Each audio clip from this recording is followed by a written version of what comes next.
Je suis rentré tôt à la maison et j'ai surpris ma femme en train de dire « Je suis enceinte de mon patron » et mon mari ne se doute de rien. Ses amis ont ri. Puis je suis entré dans la pièce. Tout a commencé pour quelque chose d'aussi anodin qu'une tasse de café. J'étais debout près du comptoir de la cuisine, la lumière du soleil inondant la pièce à travers les fenêtres, le calme matinal tout autour, et j'ai simplement dit « Eh, chérie. Peux-tu m'en faire une aussi ?» Ambre n'a même pas levé les yeux de son téléphone. « Fais-la toi-même » a-t-elle lancé sèchement. Au début, j'ai cru qu'elle plaisantait. Mais elle a repoussé sa chaise violemment et s'est dirigée d'un pas furieux vers l'évier, marmonnant entre ses dents comme si j'étais l'ennemi. Mes sourcils se sont haussés.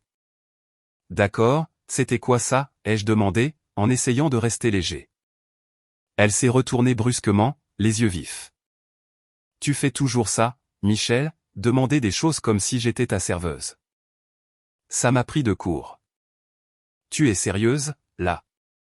J'ai posé ma tasse, essayant de ne pas laisser la colère monter dans ma poitrine. « C'est une tasse de café, Ambre. » Je ne donnais pas des ordres. Je parlais à ma femme. « Exactement, dit-elle, la voix montant. Ta femme, pas ta bonne. Alors agis comme telle. » Les mots sont sortis avant que je puisse les retenir. Elle s'est figée. Je l'ai regretté instantanément. Mon cœur s'est mis à battre la chamade, et j'ai pris une inspiration pour me reprendre. « Ambre, non. Tu sais quoi ?» a-t-elle lancé. « Laisse tomber. Tu ne le vois jamais, n'est-ce pas? Tu penses que simplement parce que tu vas au travail et que tu paies les factures, tout le reste est censé tourner autour de toi. » Ma mâchoire s'est crispée. J'ai demandé une seule chose et soudain je suis égoïste? Non, Michel, dit-elle, arpentant la pièce maintenant. Tu es égoïste. Tu l'as toujours été. C'en était trop. La limite. J'ai attrapé mes clés sur le crochet et j'ai secoué la tête. Je ne sais pas ce qui se passe avec toi ces derniers temps, mais j'en ai marre de jouer à ce jeu de devinette. Si tu comptes me traiter comme le méchant chaque fois que j'ouvre la bouche, alors peut-être que je devrais juste aller me vider la tête ailleurs. Je me suis tourné vers la porte. Attends, Michel. Je me suis arrêté. Elle a couvert sa bouche avec ses deux mains. Tout son corps tremblait tandis que sa voix se brisait. Je suis enceinte. Les mots m'ont glacé sur place. Je me suis retourné lentement, comme si mon corps ne le croyait pas encore. Qu'est-ce que tu viens de dire? Elle a levé les yeux, des larmes coulant sur ses joues. Je suis enceinte. J'ai senti quelque chose bouger dans ma poitrine. La colère s'est dissipée en un instant. Tout ce que je pouvais voir, c'était elle, effrayée, vulnérable, gardant ce secret comme s'il était trop lourd à porter seul. Mon souffle s'est coupé, et pendant une seconde, la cuisine n'avait plus l'air d'un champ de bataille. Je me suis approché et j'ai pris doucement ses mains. Ambre, tu es sérieuse? Elle a hoché la tête, et avant que je puisse réfléchir, je l'ai attirée contre moi, je l'ai serrée si fort que je pouvais sentir son cœur battre. Je me fichais de la dispute, du ton, des cris. Plus rien de tout cela n'avait d'importance. Mon monde venait de changer en une seule phrase. Je vais être papa, ai-je murmuré. Elle a ri à travers ses larmes. Oui, c'est ça. J'ai fermé les yeux, le front contre le sien, et pour la première fois depuis des semaines, j'ai senti quelque chose se débloquer. Je ne sais pas ce que c'était. De l'espoir, peut-être. Peut-être quelque chose de plus grand. Et à ce moment-là, tout ce à quoi je pouvais penser était, tout est sur le point de changer. Je ne sais pas comment j'ai dormi cette nuit-là. Chaque fois que je fermais les yeux, je la voyais, le visage d'Ambre, mouillé de larmes, mais rayonnant de quelque chose de nouveau. Ce regard dans ses yeux, il n'avait pas été là depuis longtemps. Et maintenant, je ne pouvais pas m'arrêter de sourire. J'avais l'impression de détenir un petit secret, trop grand pour qu'un seul cœur puisse le contenir. Au matin, je ne pouvais plus le garder pour moi. Je me suis assis à la table de la cuisine, au même endroit où nous nous étions disputés la veille, mais cette fois, je tenais mon téléphone, les mains tremblantes en tapant les mots « Je vais être papa ». Je l'ai publié avec un grand sourire niais et j'ai changé ma photo de profil pour qu'elle corresponde. En quelques secondes, les mentions « j'aime » et les cœurs ont commencé à affluer. Ambre est passée avec son thé, apercevant mon téléphone. Vraiment, dit-elle, un sourcil levé. Tu le publies déjà? J'ai souri. Trop tard. C'est public maintenant. Et puis, pourquoi le monde ne devrait-il pas le savoir? Elle a levé les yeux au ciel mais n'a pas pu s'empêcher de sourire. Tu es un tel crétin. Un futur papa crétin, ai-je dit fièrement, en prenant une photo de mon toast à moitié mangé. Légende, je prends des forces pour le futur service des couches. Au travail, c'était comme si j'étais entré dans une nouvelle vie. J'ai à peine eu le temps d'atteindre mon bureau avant que Jeanne de la comptabilité ne passe la tête dans mon bureau. Michel, j'ai vu ta publication.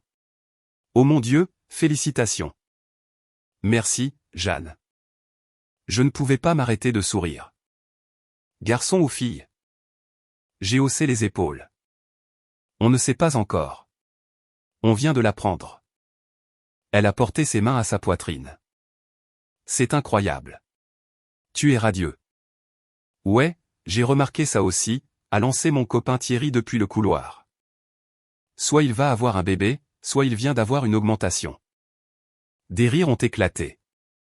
J'accepte les suggestions de prénoms, ai-je dit en brandissant un bloc-notes sur lequel j'avais déjà griffonné. Que pensez-vous du prénom Hunter si c'est un garçon? Thierry a fait la grimace. On dirait un nom de Labrador. J'ai ri. Alors peut-être que je l'appellerai Thierry pour pouvoir l'appeler Déception à chaque Noël. Cela a provoqué une salve de hurlements. Vers l'heure du déjeuner, je me suis éclipsé à la boutique de cigares du coin. Je n'avais jamais été le genre de gars à célébrer avec des cigares, mais cela semblait juste approprié. J'ai acheté un paquet du genre classique, des enveloppes brun foncé dans une boîte dorée.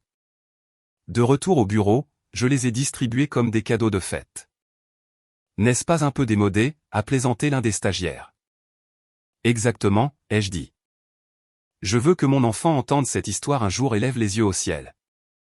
Le reste de l'après-midi, je me suis à peine assis. Mon téléphone n'arrêtait pas de vibrer. Des textos, des commentaires, des félicitations de cousins dont je n'avais pas eu de nouvelles depuis des années. Tout le monde voulait savoir, quelle est la date prévue de l'accouchement? Vous voulez un garçon ou une fille? Avez-vous déjà choisi des prénoms? Je n'avais pas de vraie réponse, mais, bon sang, j'adorais faire semblant d'en avoir. Je suis rentré plus tôt que d'habitude ce soir-là. J'avais les bras chargés, des cigares, un livre de prénoms de bébé, quelques bougies de luxe qu'Ambre aime toujours, et un petit bracelet en argent gravé de 2 mots, meilleure maman. Je suis resté une seconde devant la porte d'entrée, juste pour m'imprégner de l'instant. La maison, le silence, le poids du moment. Pour la première fois depuis longtemps, je me sentais ancré. À l'intérieur de cette maison se trouvait mon avenir, ma famille, et j'étais prêt à tout lui donner. Je suis rentré tôt, silencieux comme un voleur, tournant la clé lentement pour que la porte ne clique pas. Je voulais que ce soit parfait. Les bougies, le bracelet, ce stupide livre de bébé niché sous mon bras comme une promesse. Puis j'ai entendu des rires, pas le rire doux et fatigué qu'Ambre a avec moi la nuit. Celui-ci était aigu, libre, insouciant. La voix d'une femme a dit, « Arrête. Tu es terrible. » Ambre a ri plus fort. Je suis sérieuse. Je suis enceinte de mon patron, et mon mari ne se doute de rien. Pendant une demi-seconde, mon cerveau a refusé de traiter les mots. Puis la pièce a explosé de rire. Oh mon Dieu, Ambre, a crié quelqu'un. Tu es horrible. Pense-t-il vraiment que c'est le sien? Il l'a déjà publié. Je suis entré complètement dans le salon.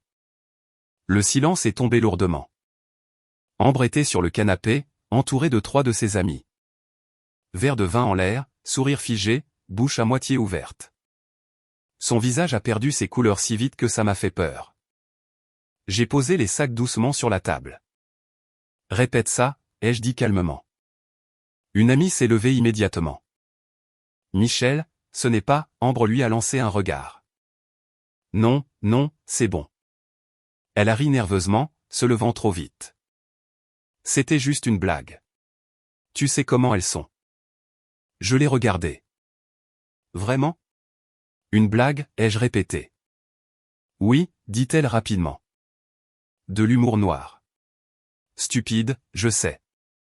On s'amusait juste. Une de ses amies a murmuré, Ambre.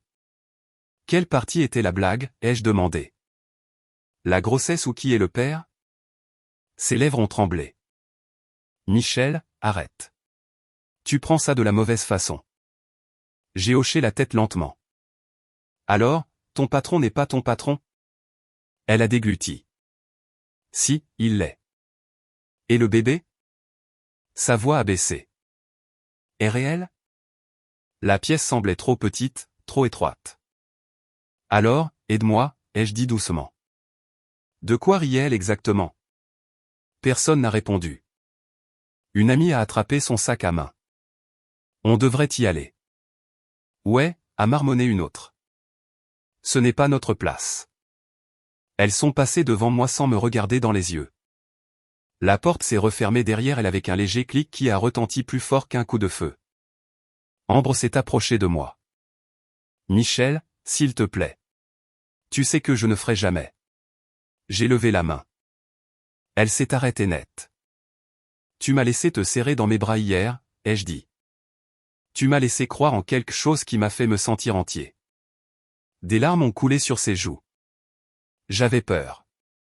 Je ne savais pas comment te le dire. Alors tu le leur as dit à la place. Elle a secoué la tête. Ce n'est pas comme ça. Alors comment est-ce, ai-je demandé. Elle a ouvert la bouche, l'a refermée, puis a murmuré, c'est juste arrivé. Je l'ai regardé fixement pendant un long moment. Puis j'ai pris le bracelet en argent de la table et je l'ai remis dans le sac. J'en ai assez entendu, ai-je dit d'un ton neutre. Michel. Je ne crie pas, ai-je interrompu. Ça devrait t'effrayer. Elle a tendu la main vers mon bras. J'ai reculé. Cette maison me semble différente maintenant, ai-je dit, comme si je n'y avais pas ma place. Ce n'est pas juste, a-t-elle pleuré.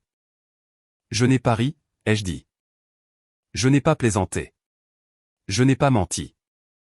Elle s'est laissée glisser sur le canapé, en sanglotant. S'il te plaît, ne pars pas. J'ai pris mes clés. Je ne reste pas, ai-je dit. Et je ne discute pas de ça ce soir. En sortant, je n'ai pas claqué la porte. Je n'en avais pas besoin. Il faisait déjà nuit quand je suis monté dans la voiture, les lumières de la rue Zébran mon pare-brise tandis que Toulouse défilait dans un flou. Mes mains étaient crispées sur le volant. Trop crispées. Ma mâchoire me faisait mal à force de la serrer. Je n'ai appelé personne. Je n'ai pas réfléchi. J'ai juste conduit. Je me suis garé devant une maison à 2 étages dans un quartier calme. Pelouse parfaite, lumière du porche allumée, le genre d'endroit où rien de mal n'est censé arriver. Je suis resté assis là 1 minute entière, le moteur en marche, le cœur battant à tout rompre. Puis j'ai sonné à la porte. Des bruits de pas. La porte s'est ouverte. Une femme est apparue en premier. Début de la quarantaine, des yeux doux, un sourire confus. Oui. Avant que je puisse répondre, un homme est apparu derrière elle. Grand, bien habillé. Je l'ai reconnu instantanément sur les photos des fêtes de fin d'année de l'entreprise qu'Ambre me montrait. Son patron. Puis-je vous aider, a-t-il demandé, déjà irrité. Je ne l'ai pas regardé. J'ai regardé la femme. Votre mari a mis ma femme enceinte. Le silence est tombé comme un poids. Le visage de la femme a perdu toute couleur. Qu'est-ce que vous venez de dire? C'est un mensonge, a lancé l'homme. Fichez le camp de ma propriété. Je me suis avancé juste assez pour qu'il ne puisse pas fermer la porte. Demandez-lui, ai-je dit calmement. Demandez-lui pourquoi ma femme trouve ça drôle. Sa femme s'est retournée lentement. Drôle, a-t-elle murmuré. De quoi parle-t-il? Michel, c'est ça, a dit l'homme entre ses dents. Vous êtes confus. Vous devriez partir. Elle l'a fixé. Connaissez-vous cet homme? Il n'a pas répondu assez vite. C'est tout ce qu'il a fallu. Son souffle s'est coupé. Oh mon Dieu! Il m'a poussé violemment la poitrine. Sortez maintenant. Je n'ai pas riposté. Je n'ai pas élevé la voix. J'espère que la vérité vous tiendra chaud la nuit, ai-je dit doucement. Sa femme s'est effondrée contre le cadre de la porte, se couvrant le visage alors qu'un son que je n'oublierai jamais sortait d'elle. Pas un cri. Quelque chose de pire. Quelque chose qui se brisait. Dis-moi que ce n'est pas vrai, a-t-elle pleuré. J'ai reculé d'un pas, puis d'un autre. Je ne faisais plus partie de ça. J'ai marché jusqu'à ma voiture alors que les cris commençaient derrière moi. Je n'ai pas regardé en arrière. Denis a ouvert la porte en pantalon de jogging, clignant des yeux. Michel, il est minuit. Je lui ai tendu mes clés. Je peux squatter? Il a jeté un coup d'œil à mon visage et s'est écarté. Le canapé est à toi. Je me suis assis, fixant le mur. Tu veux en parler? A-t-il demandé gentiment. Non. Il a hoché la tête. Une bière? J'ai secoué la tête. Denis a drapé une couverture sur moi comme si j'étais un enfant et a éteint la lumière. Je serai là. Pendant 2 jours, j'ai à peine bougé. Mon téléphone vibrait. Je l'ignorais. Denis laissait de la nourriture sur la table. Je n'y touchais pas. Le 2e soir, il s'est assis en face de moi. Tu n'as pas apporté ça tout seul. J'ai finalement parlé. Ma voix me semblait inconnue. Je n'ai rien fait de mal. Denis a dégluti. Non, tu n'as rien fait de mal. J'ai fermé les yeux. Le silence semblait plus sûr que les mots. Le jardin de Denis avait ce confort de banlieue facile. Des tables pliantes bon marché, des guirlandes lumineuses tombant paresseusement sur la clôture, l'odeur de hot-dog grillé flottant dans l'air. Des enfants couraient pieds nus dans l'herbe tandis que des voisins buvaient de la bière tiède dans des gobelets rouges. Je suis resté dans mon coin, sirotant un soda, toujours pas prêt à beaucoup parler. 2 jours de silence n'avaient pas diminué la douleur, mais l'avaient rendue plus silencieuse. Gérable, peut-être. Denis a passé son bras autour de mon épaule et a souri. Tu es là. C'est un début. Je ne suis pas venu pour la salade de pommes de terre, ai-je marmonné. Tu n'es venu pour rien. Je t'ai traîné ici. Il n'avait pas tort. Un groupe de femmes près des chaises longues chuchotaient, leurs yeux se tournant vers moi comme si j'étais un fantôme qui s'était égaré dans leur barbecue. Denis a suivi mon regard. Ignore-les. Qui sont-elles? Il a soupiré.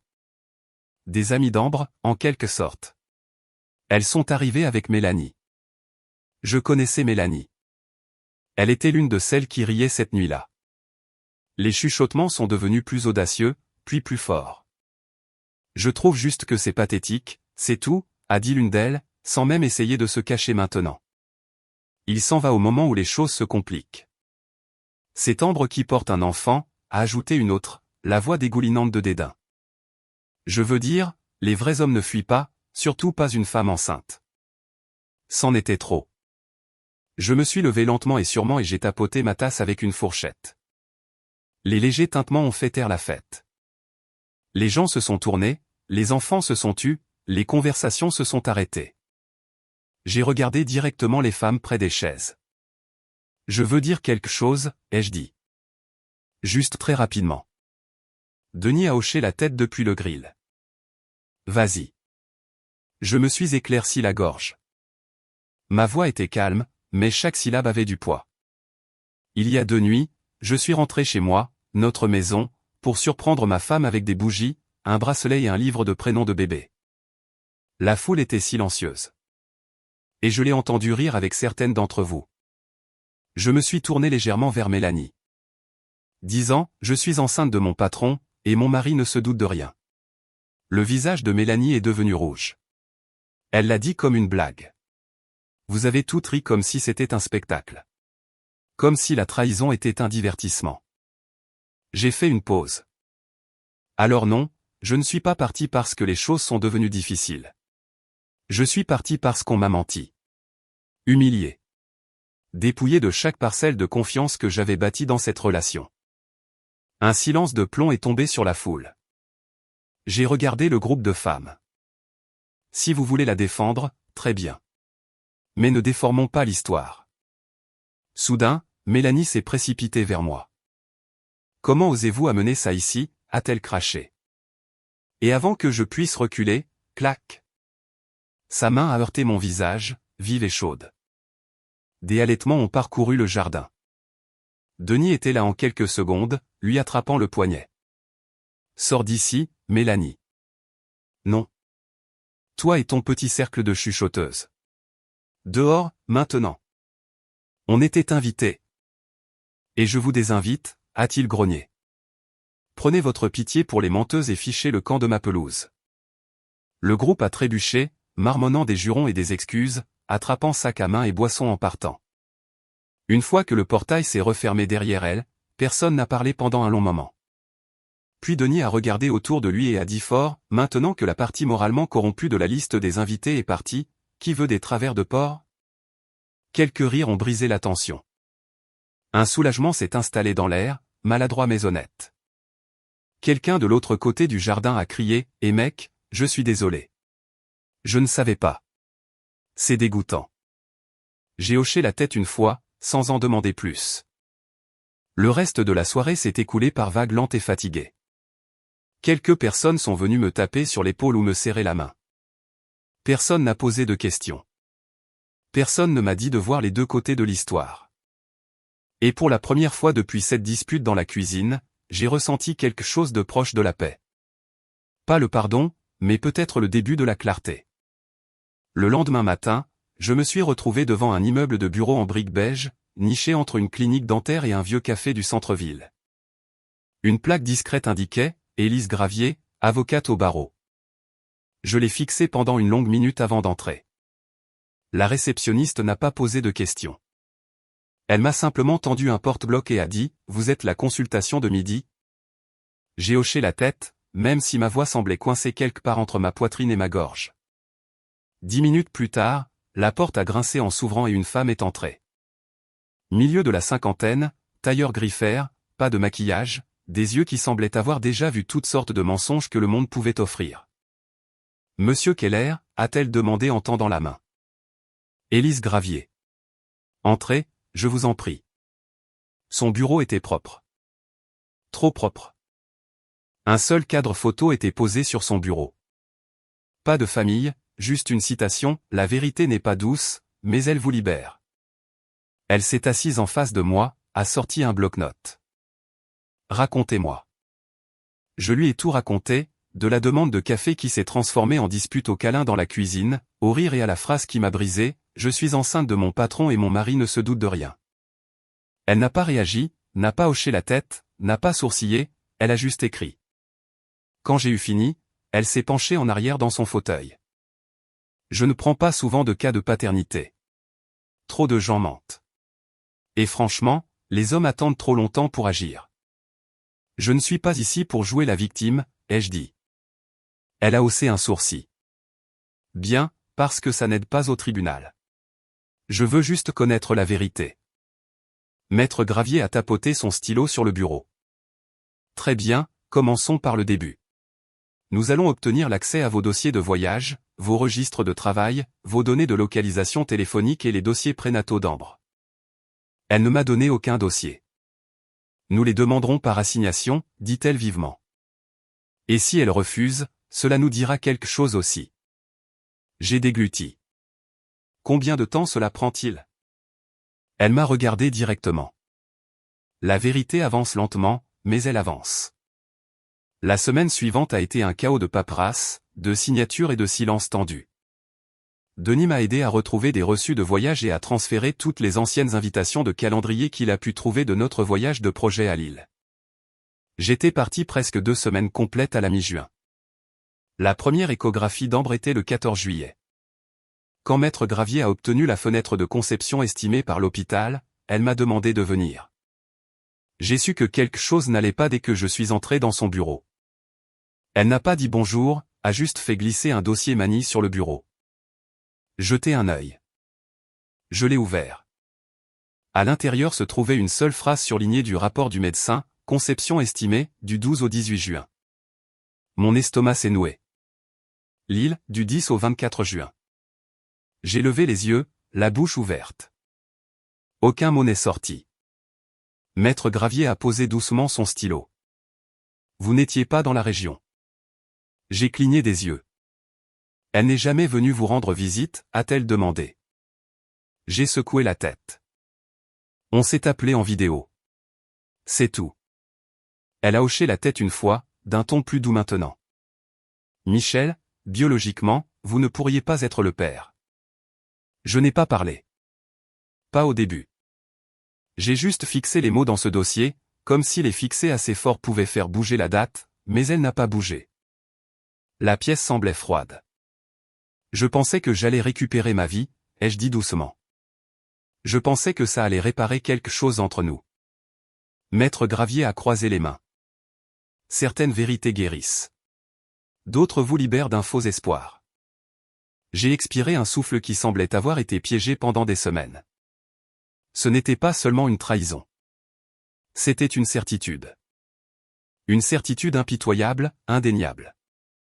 Et d'une certaine manière, ça faisait encore plus mal. Je me suis garé à quelques maisons de là et j'ai fait le reste du chemin à pied. Je ne sais pas pourquoi. Je suppose que je ne voulais pas que les voisins jettent un coup d'œil à travers leur store, me regardant sortir un sac de la maison que j'appelais autrefois la mienne. Le soleil était encore levé, projetant de longues ombres sur le porche. Le même porche où nous avions sculpté des citrouilles, où nous avions accroché des guirlandes de Noël, où Ambre avait un jour dansé pieds nus avec une bouteille de vin à la main lors de notre premier réveillon du Nouvel An. Maintenant, il ressemblait juste à une scène où la mauvaise pièce avait été répétée. Je n'ai pas frappé. Ma clé fonctionnait toujours. Mais à la seconde où je l'ai tournée dans la serrure et que j'ai entrouvert la porte, elle était là.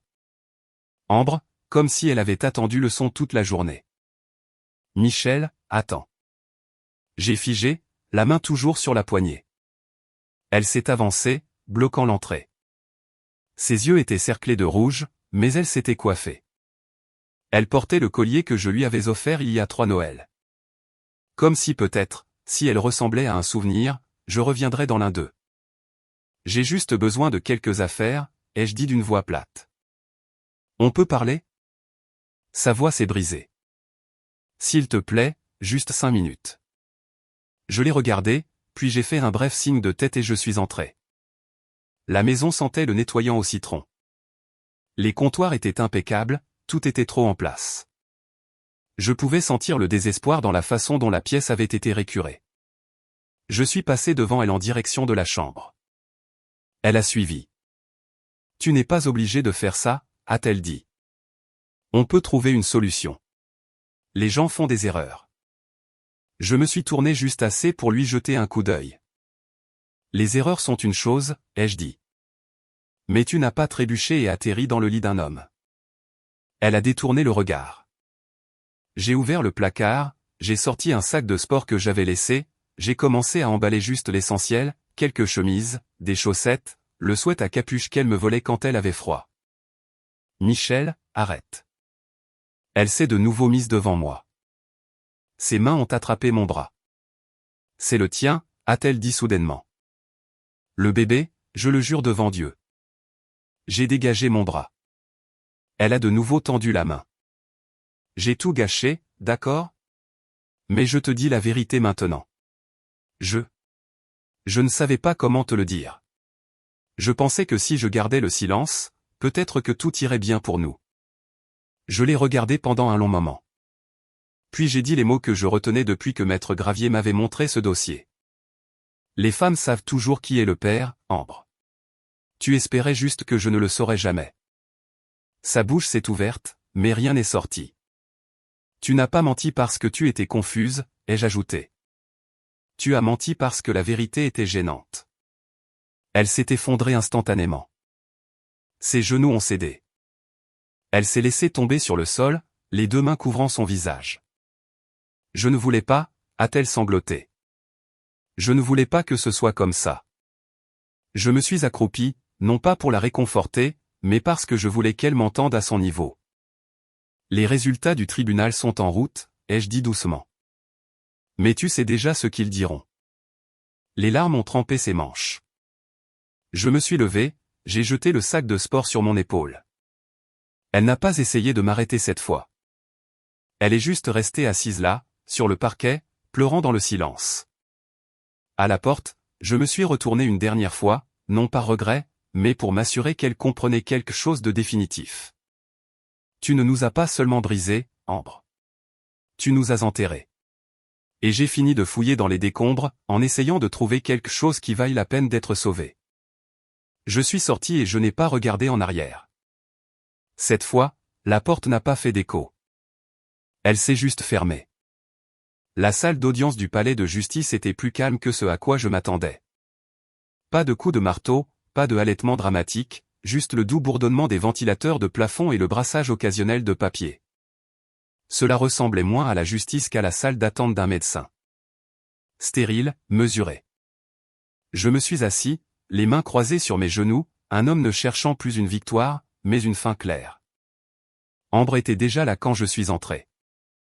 Elle semblait plus petite en quelque sorte, pas en taille, juste en présence.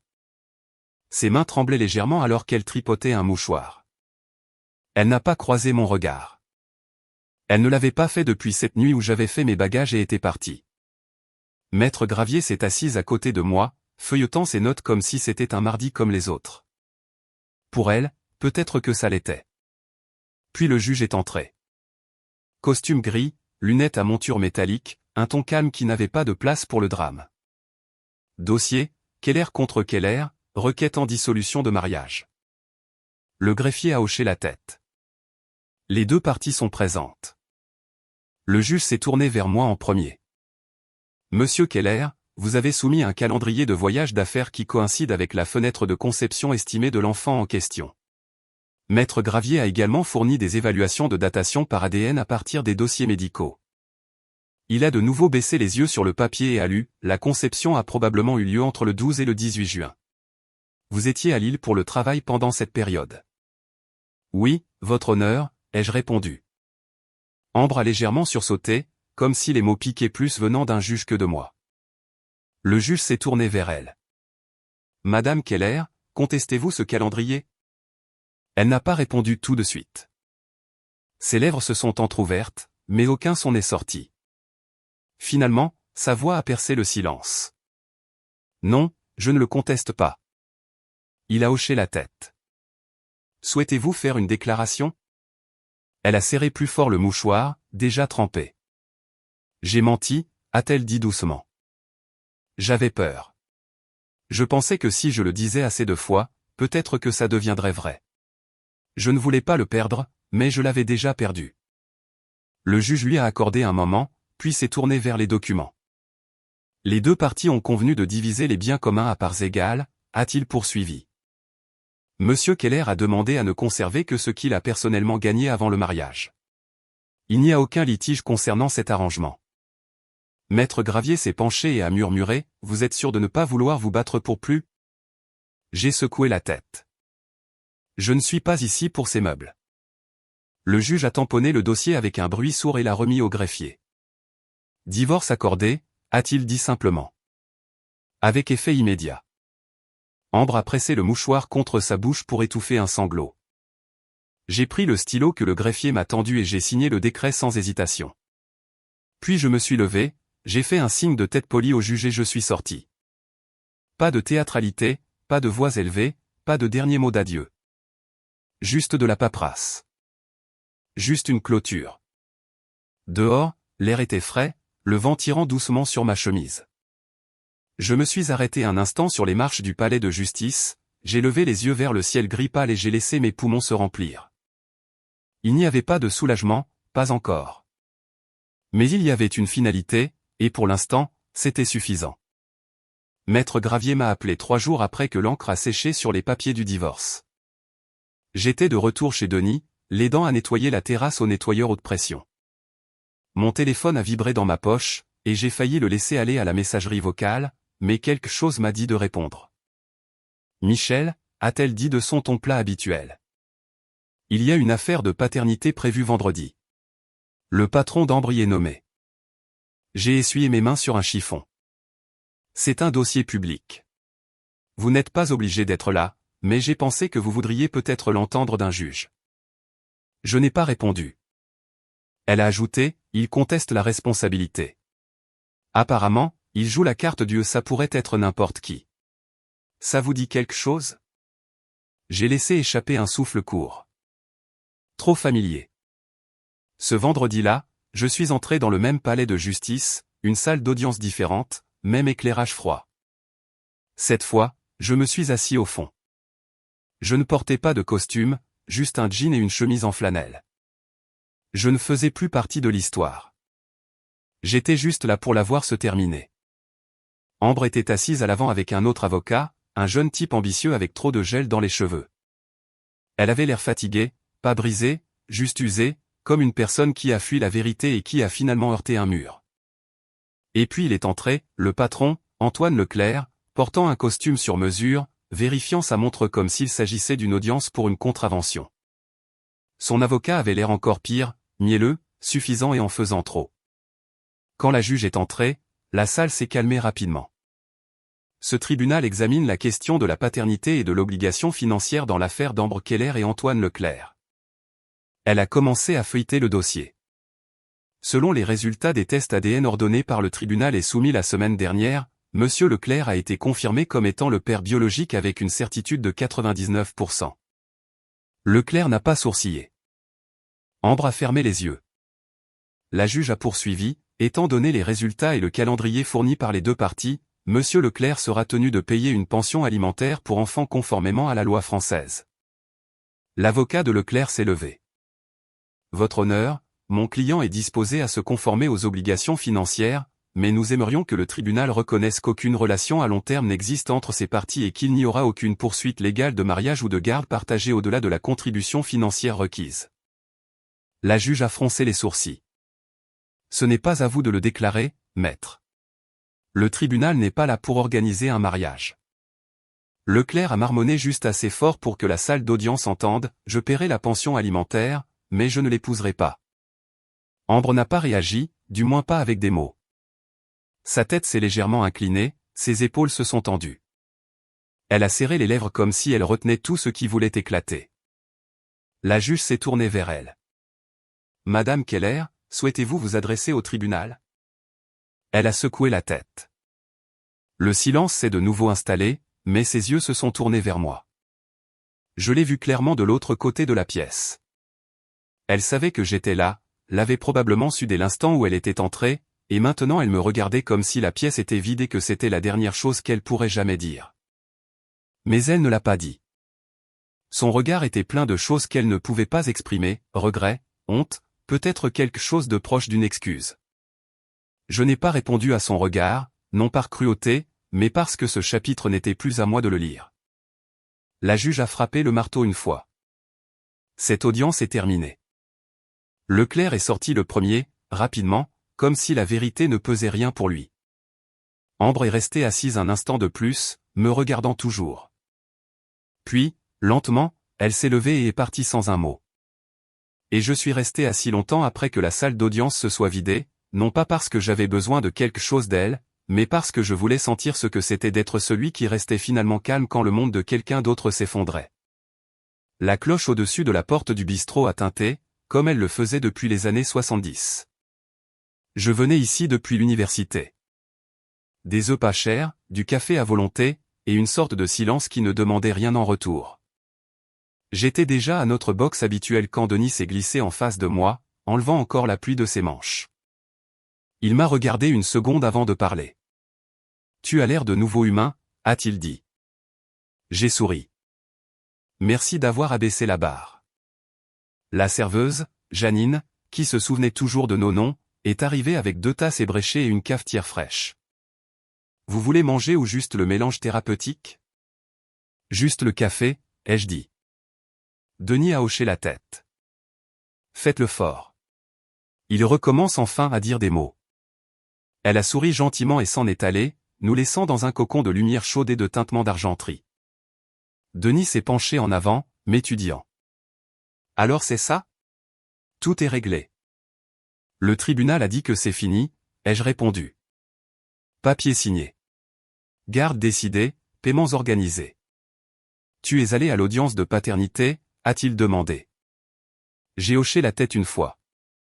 Et j'ai pris une longue gorgée avant de répondre. Ce n'était pas une surprise. C'était juste final. Denis a baissé les yeux sur la table, traçant le bord d'un sachet de sucre avec son doigt. Mec, je dois être honnête. Je ne pensais pas que tu t'en sortirais debout. Ouais, ai-je murmuré. Moi non plus. Il a de nouveau croisé mon regard. Alors, comment vas-tu? Vraiment. Il y a eu une pause assez longue pour laisser l'air se calmer. Puis je l'ai dit, doucement mais clairement, il vaut mieux vivre avec une vérité amère qu'avec un doux mensonge. Denis a expiré lentement et a hoché la tête, presque comme un applaudissement silencieux. Tu sais, a-t-il dit, la plupart des gars à ta place auraient fait quelque chose d'imprudent, auraient déraillé, seraient devenus méchants. Tu ne l'as pas fait. J'y ai pensé, ai-je admis. Mais je pense que les dégâts étaient assez bruyants sans que j'ajoute plus de bruit. Nous sommes restés assis en silence un moment, sirotant simplement du café, laissant le calme porter une partie du poids. Par la fenêtre, la pluie s'était calmée en une douce bruine. À l'intérieur, le cliquetis de la vaisselle, le sifflement de la plaque de cuisson, le faible bourdonnement de la vie qui continue. Tout cela semblait lointain mais rassurant. Denis s'est éclairci la gorge. Alors, et maintenant? Je ne sais pas, ai-je dit.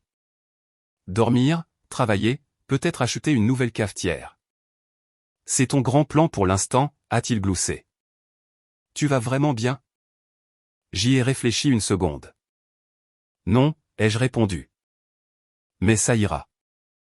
Nous sommes restés là un moment de plus. Pas de grands discours, pas de moments dramatiques, juste deux amis buvant du café dans un box tranquille un matin gris.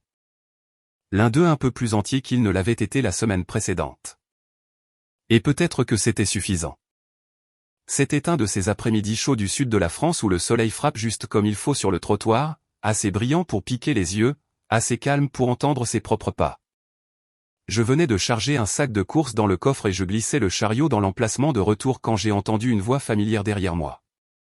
Michel. Je me suis retourné. Elle était là, Ambre. Les cheveux parfaitement bouclés, maquillée comme si elle avait un endroit cher où aller, des lunettes de soleil relevées sur sa tête. Derrière elle, un véhicule utilitaire sport noir tout neuf brillait sous le soleil, poli et fier comme s'il avait quelque chose à prouver. Je ne l'avais pas vue depuis des mois. Elle avait l'air bien, et cela m'a surpris plus que ça n'aurait dû. Salut, ai-je dit, aussi calmement que possible. Elle a fait un pas envers moi, les mains dans les poches de son manteau de créateur beige. Je ne pensais pas te croiser ici. Ce ne sont que des courses, ai-je dit en haussant les épaules. Elle a eu un léger rire. C'est vrai. Il y a eu un moment de silence, aucun de nous ne sachant quel espace laisser. Puis elle a légèrement incliné la tête. J'ai entendu dire que tu avais déménagé de chez Denis. C'est exact. Tu vas bien? J'ai hoché la tête une fois. Ouais. Elle a baissé les yeux une seconde, puis m'a de nouveau regardé. Les choses ont été différentes. Je veux dire, le règlement a aidé. Et Antoine, il fait ce qu'il est légalement censé faire, financièrement du moins. Elle a fait un geste vers le véhicule comme si celui-ci répondait à une question que je n'avais pas posée. Mais ce n'est pas ce que je pensais que ce serait, a-t-elle ajouté, sa voix plus basse maintenant. Il se présente avec de l'argent, mais pas grand-chose d'autre. N'appelle pas, ne demande pas. Je n'ai pas répondu. Elle a continué, le bébé est en bonne santé, magnifique. Il a des yeux qui n'appartiennent pas à Antoine. Ils sont doux, pensifs, du genre à vous suivre dans la pièce comme s'ils attendaient quelque chose. Chaque fois qu'il me regarde, c'est comme s'il posait une question à laquelle je ne sais pas répondre. Sa voix s'est légèrement brisée. Je pensais juste que si je pouvais lui donner une belle vie, peut-être que ça rendrait les choses meilleures, plus faciles. Mais l'argent ne le serre pas dans ses bras quand il pleure à 3 heures du matin ou ne lui dit pas qui il est ou d'où il vient. Je n'avais toujours pas dit un mot. Elle m'a de nouveau regardé, vraiment regardé, et a demandé, « Est-ce que tu me détestes ?» J'ai secoué la tête lentement. Non. Alors que ressens-tu quand tu me vois? J'y ai réfléchi une longue seconde, puis j'ai répondu, « Je suis content que tu ailles bien. » Elle a cligné des yeux, surprise, s'attendant peut-être à plus, l'espérant peut-être, mais je ne lui ai rien donné d'autre. J'ai jeté un coup d'œil au ciel, puis à ma voiture. Je devrais y aller. Elle a hoché la tête, les lèvres serrées. Prends soin de toi, Ambre. Toi aussi, a-t-elle dit doucement. Je suis monté, j'ai fermé la porte et j'ai reculé sans regarder dans le rétroviseur. En m'éloignant, je l'ai vu dans mon rétroviseur latéral, toujours debout là, immobile, regardant la voiture disparaître à travers le parking comme si c'était la dernière ligne d'un livre qu'elle avait déjà relu trop de fois. J'ai tourné au coin de la rue et j'ai laissé la lumière du soleil frapper mes mains sur le volant. Tout ce à quoi je pouvais penser était, tu peux acheter une meilleure voiture, une plus grande maison, une vie qui semble plus brillante sur les photos. Mais tu ne peux pas racheter les gens qui étaient autrefois autour de ta table, ou le genre d'amour qui te faisait confiance avec leur silence. Tu ne peux pas payer pour avoir la paix.